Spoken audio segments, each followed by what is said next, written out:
Okay, so for today's marketing tip of the day, I want to talk about how marketing strategy is not one size fits all.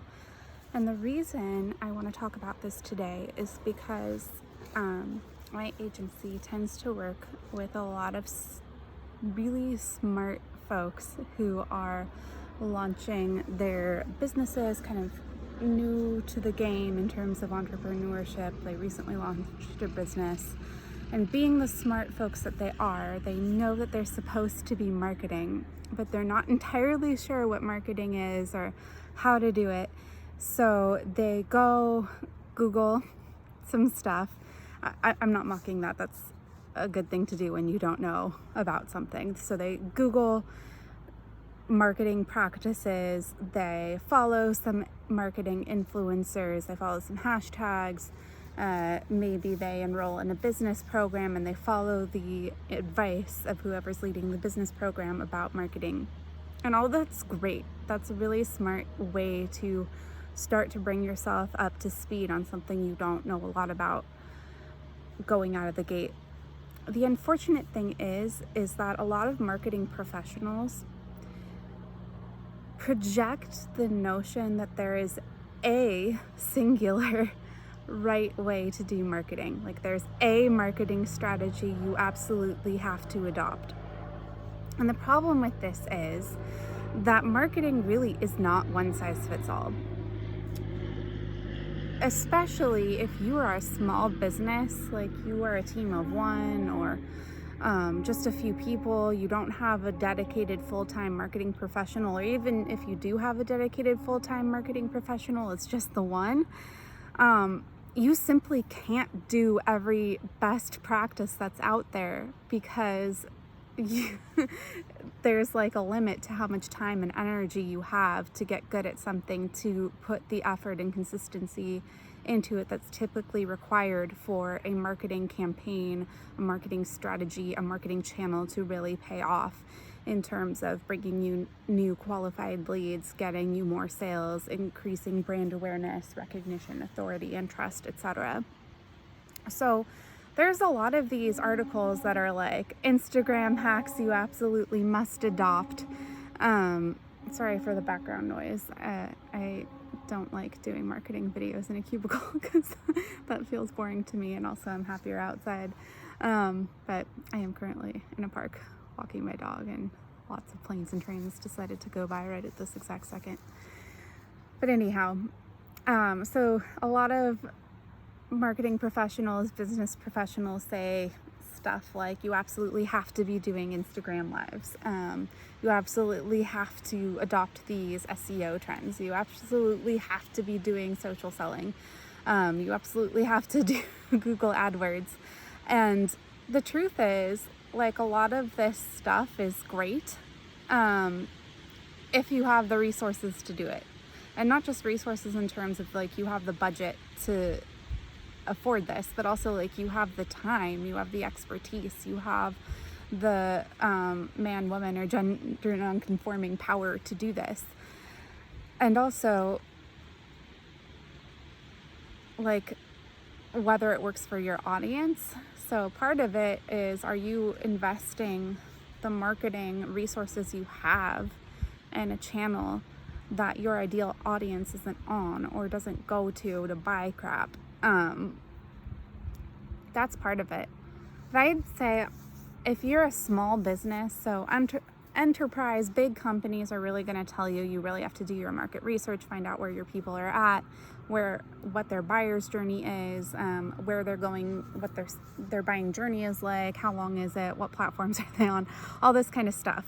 And yeah, that's true. Like for bigger companies, that's really important.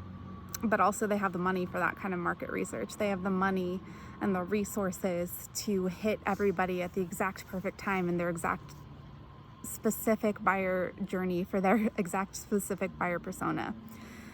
So a lot of marketing advice kind of gets recycled down for this marketing strategy for really big business.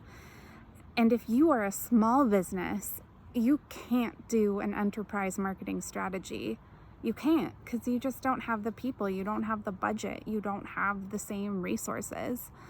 And if you're a small business owner or part of a small business team and you're wearing multiple hats, so you can't do marketing all the time anyway, like you kind of have to be choosy. And I would argue for small businesses, for startups, for little guys who want to make a big impact, you kind of have to prioritize where your heart and your head is at when you're picking a marketing strategy, when you're picking what to invest your marketing time, budget, and effort into, and the channels you want to be on. So we're human, you know. If we hate doing something, we're less likely to do it with the consistency that like a good marketing strategy is going to require. So if you hate going live, like maybe that's just not your channel. You know, I do recommend that like you make yourself visible in some way, like the human behind the business visible in some way. You do have to figure out some way to do that so that your potential customers can get to know you and trust, respect, and really see that they're going to like relating to you in a business relationship. But if like Instagram's not your thing, okay, what is your thing? Like, I've gotten a ton of success in a variety of business contexts because I like writing. My blog posts are good, and I've got some SEO skills, so I know how to make them rank. Maybe you excel at photography, like you do great photos. Maybe it's design. Maybe you have really cracked the code on email marketing. Like maybe you have an affinity for something. And I would recommend, if you feel yourself being drawn to a marketing channel, a way of marketing, do that, focus on that, do it really consistently, get great at that thing you have an affinity for. Because if you like doing it, you're going to like learning about it. You're going to be motivated to do it consistently. And you will find enough people, like, unless you're doing something that's completely obsolete that no one's ever on. Like, I don't know if anyone's trying to do like MySpace marketing or no, but like, you know, with the caveat, like if you're doing marketing somewhere, somehow on a place with a large pool of people, that's good. That's fine. That's good enough for now. And yeah, keep broadening your knowledge, keep broadening your skill set. And yes, do experiment, try new things. But keep in mind, marketing is often a slow build-up. It takes consistency, it takes patience, and you're not going to most of the time see like a very immediate return on investment without putting in the work, without putting in the time, without being consistent. So if you have to put in the work, put in the time, hone your skill set, and be consistent, at least pick something you like. At least pick something you're not going to hate or dread doing every day. So yeah, I just wanted to put that out there. Everyone's going to tell you best practices. A lot of people are going to tell you you absolutely have to be doing this one marketing thing. And I just want to empower you. No, you don't. You can't. If you like, not even a giant company could do every best practice out there because there's too many. It's too subjective. There's too many opinions. Like, yeah. I'm going to end there because this is getting a little long, but yeah, marketing's not one size fits all. If you're a small business, if you're a startup, if you're just starting out at this, pick something you can do consistently and not hate. Hopefully you actually enjoy it. All right, my dog's getting really impatient with me, so I'm going to end this. Have a good one, everyone.